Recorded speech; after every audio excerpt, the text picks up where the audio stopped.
Morning, America! Channel 69 News reporting live. What is up, baby? It is Easter Sunday, so Jesus, thank you for rising from the dead, baby. So today I'm going to talk about my experience at the Upchurch show in Houston, Texas. It was at the House of Blues. Trust me, I only got good things to say. I want to share my experience because I know that other people are going to want to hear about it, and I think it's just really a testament to who Upchurch is and the whole crew and everybody, so I think it's fair for us to brag on them. I think it is. After everything that they've done for us, that Ryan does for us, I think it's fair that as a fan base, we can brag and talk about it because I feel like they don't get the recognition that they deserve. So I'm going to talk about my jam up experience, motherfucker. So me and my brother go to the show. Get in, get in line. I meet a fan of mine. Meet this lady. I'm not going to drop anybody's names, and I'm not going to upload any pictures. Or at least I'm not going to upload hers. She didn't want me to upload hers. So get to the show, meet about 2 people before I get in the door. As soon as I get in the door, I'm in there for like 30 seconds, and I see Billy. So I've been following Billy for probably about 4 years, I'd say. 4, maybe 5. Billy's Ryan's cousin. So I follow Billy because the cool shit he does on Instagram. So on his Instagram story, he'll, hey, I'm fucking my grandfather's truck. Hey, I'm doing this. I'm fucking taking this Jeep to the woods. Just cool shit. So I see Billy. I'm like, what's up, dude? Standing next to Billy is Josh. So Josh goes to pretty much every Upchurch show, so he's like, Colby Myers. And I don't know who he is, but he knows who I am, so I'm just like, what's up, motherfucker? So I start bullshitting with them. We must have probably stood there bullshitting for 45 minutes. Now, we hung out the entire show, so well over 3 hours we were all together hanging out and shit. But just from that initial, walk in and greet, it was 45 minutes of us just bullshitting. I don't want to share personal conversations because I got to actually conversate with these people, and it was really cool, which is why I'm so, fucking make a video and brag about these people, because, dude, they are good fucking people, dude. Me and Billy talked. Me and Billy's wife, Sky, we talked. She was great. Absolute sweetheart. Billy was jamming up. He was funny as hell. He talked to me like he knew me my entire fucking life. Me and Josh got to bullshit. He gave me a whole bunch of inspiration. He showed me he's been subscribed to YouTube for fucking forever. Was just telling me, hey, man, put your head down. Do what you do best. Had me feeling good. So shout out to Josh, baby. It was probably 15 minutes, maybe 20 minutes. Me, Billy, Josh, Sky sitting there bullshitting. And Deerdorf walks up. So he come up, tapped Billy on the shoulder. He's like, dude, you got to try this fucking tequila backstage. So I think it might have been Belo's, but I think it was T2 had got some badass tequila that was expensive as fuck. And they were talking about it being good. So I waited for Deerdorf to finish talking, standing off to the side. And I'm like, oh man, I want to say what's up, but I didn't want to be rude and interrupt into a conversation. So I waited until he finished talking. And I said, hey man, I've been following you on Instagram probably 5-6 years. I said, watch what you do with the truck. I said, man, I started following you whenever you had the white flatbed Ford. It was a 7.3. I thought it was a 6.0. So he said, oh, it was a 7.3. He's like, 6.0 is this one. I was like, okay. He said, yeah, man, it was probably about 4 or 5 Instagrams ago. We kind of laughed. I said, yeah. I said, yeah, you've been through them, man. We talked for probably about another minute or two, talked about YouTube. And he said, yeah, man, I need to get back on the YouTube. I said, yeah, dude. I was like, I know Ripto was your film guy. I was like, but people watch what you do. I said, it's not just, y'all being intermingled with the Upchurch crew. I said, y'all got interesting shit y'all do in y'all's own. And I like watching you for you, man. And I said, hey, is it weird if I ask you for a picture? And he kind of looked at me kind of weird. And it was like a 1 or 2 second pause. He said, no, man, come on, fuck it. So we stepped back, take a picture. Billy acted like he was going to get in it. I was like, come on, motherfucker, jump in here. Come on, bro. So that's what you'll see here. So after that, we bullshitted for another couple minutes, maybe 10 minutes. I'm not exactly sure. Deerdorf went backstage. I guess helped set some shit up. He was on stage filming and stuff the entire time. Just having a good time. So me and Billy sat there. Once Billy left, it was really me and Sky. Me and Sky talked for a pretty good while. Now, they were also coming in and out. So it wasn't just when they left, they were gone. Billy would come back from backstage and come bullshit with me and Josh and everybody. And he actually spilt his beer on me at one point, which I'll put here. Billy just spilled beer on me. Got my brother, got Billy, fucking hanging out, bro. He spilled his beer on me, but it's okay. He said he's sorry. So the show was really good. I was front row, but over at the right corner of the stage.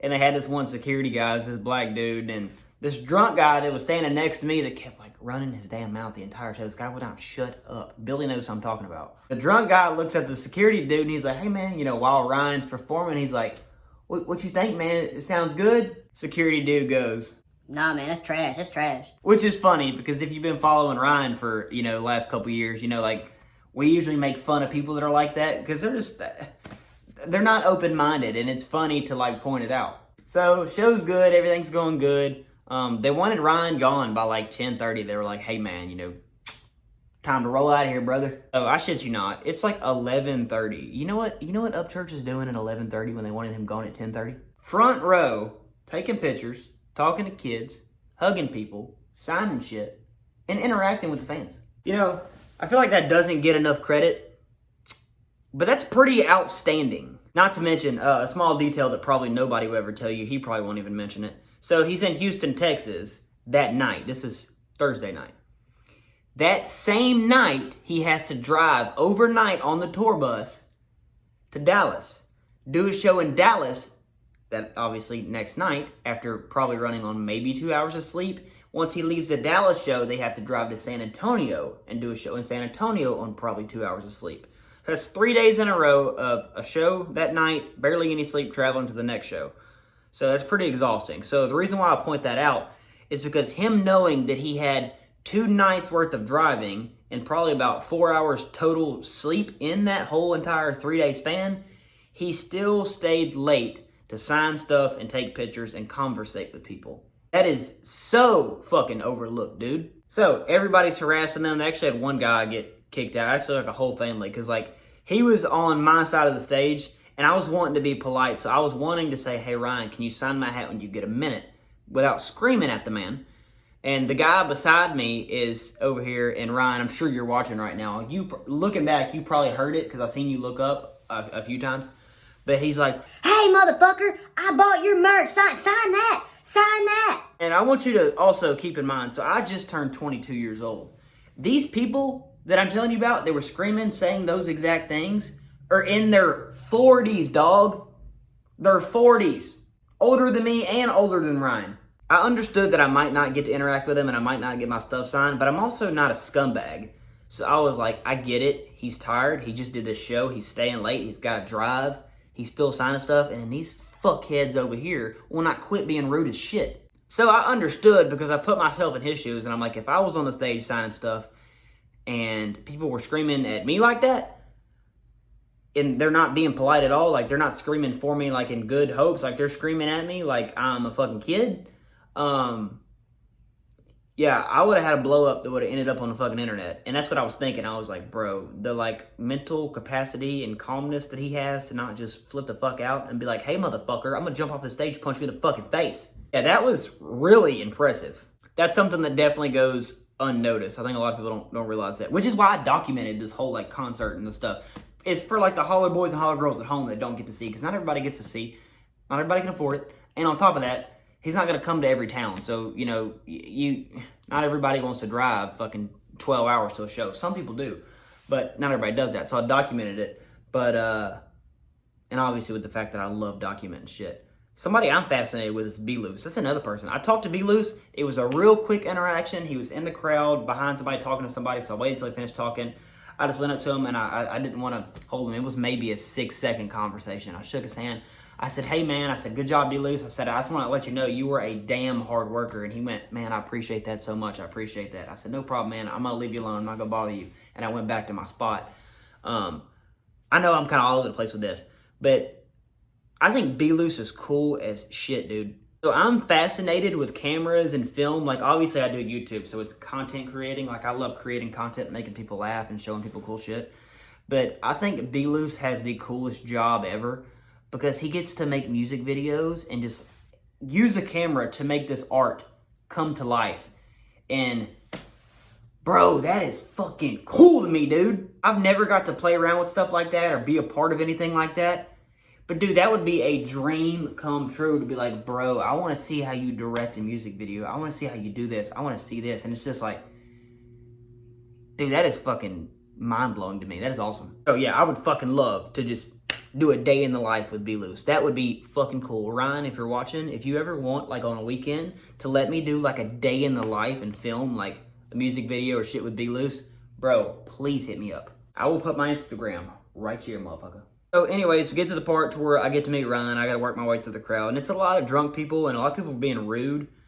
But I finally got to him. I'll put the interaction here. Can I get you something in a minute, Ryan? Hey, what's up, dude? I'm wondering if you'd recognize Yeah, I know me. you. Yeah, you come there on my YouTube videos. Ryan. I'm actually vlogging, so you get to be part of the Oh, vlog. yeah. Oh, he's vlogging right now, bro. I noticed it instantly, bro. I talked to Billy, I talked to Dude, they're like, what's up, dude? Thank you, man. I appreciate it. Can I get a hug from you real quick? Oh, fuck yeah, bro. I appreciate it, man. Right. Of course, bro. So was good, dude. Dude, thank you, I appreciate it, man. Be safe, Brian. So everybody's yelling at him, you know. Upchurch, church, upchurch, upchurch, upchurch. So I wanted to be more personable. So I was probably the only one there who called him Ryan. So I just, as you can see from the video, I said, hey, Ryan, can you sign my hat? So he looked up at me, made direct eye contact, and as soon as he like looked at me, his face lit up, and he was like, dude, I know you, I know you. So that was really cool for me because I was like, holy shit, this motherfucker knows me. And that's not on like, I'm a important person. I know he's seen my videos before. It was just, the reason why I say that is because I was starstruck by him. So rather than us just having a quick interaction of, hey man, could you sign this? Oh yeah, sure, love you skin, appreciate it, bye. It was like bro, I know who you are, what's up, dude? You know, like I've known this dude my whole life, and that made it like so much more genuine. So I did get to talk to him on 3 different spots. So I filmed the first spot. The second time I put my camera down, I was like, man, I want to talk to him. And my brother, I'm actually glad my brother said this, but my little brother was like, hey man, don't film him anymore. He was like, it might be a little intrusive. It's a first impression thing. And of course, me kind of being in that, like, oh dude, this is like my idol. I wasn't thinking like that. So I'm glad that my brother was level-headed enough to tell me that. Because I may have not have got the reactions that I did the next 2 times. But he's sitting there talking to this kid that's probably like 12 years old. Kid's got his head down. Like, you can tell he's kind of nervous and looking down. And, you know, Ryan's trying to, you know, give him a little inspiration. What's up, dude? Let me get this for you. Let me sign this for you, man. Where you from? You know, like, talking with him, man. It's really genuine. And in the middle of that conversation, I was standing there at the gate. Like, literally, like, I could reach out and touch Ryan on the shoulder. And I said, dude, this is what sets you apart from everyone else. And he took his arm and he put it around me and the 12-year-old. He goes, oh, dude, I fucking love my people. I love my people. And he's like, you know, y'all are my fucking holler boys. And I said, yeah, man. I said, another thing, I said, you sound so good live. I said, the performance was great. And he goes, oh, yeah, bro. He's like, I ain't computer shit. He's like, this is my voice. I don't speak all this shit with computers. Like, this is the real me. And I said, yeah, dude. I said, like, Brantley Gilbert. I like Brantley Gilbert, okay? I like Brantley Gilbert. But he sounds like ass live. And as soon as I said that, Ryan laughed so hard he about fell over his fucking boots. He laughed for like 10 seconds and he come up and he was like, dude, you're a funny motherfucker. So for me, it was cool because my idol just told me I was a funny motherfucker. And I'm like, you're a funny motherfucker, bro. So he said that and he was like, dude, that's fucked up. Which it was all genuine and we were laughing about it. And then the guy beside me is like, bruh, I fucking love Brantley Gilbert. I can't even hear you say something like that. So we were laughing about that. Like I said, I did get my hat signed, so I'll probably not be wearing this hat anymore, but and I used to wear this all the freaking time, bro. But he signed it, so I'm not going to wear it. I want to keep it. It's just cool. But it was cool. It was badass. You are my inspiration. You made me feel supercharged after I got to talk to you. So I have a mission, bro. I'm so glad we got to meet. Shout out to the team. Appreciate you signing the hat, big dog. Safe travels, and I really hope to see you again, bro. Later, bro.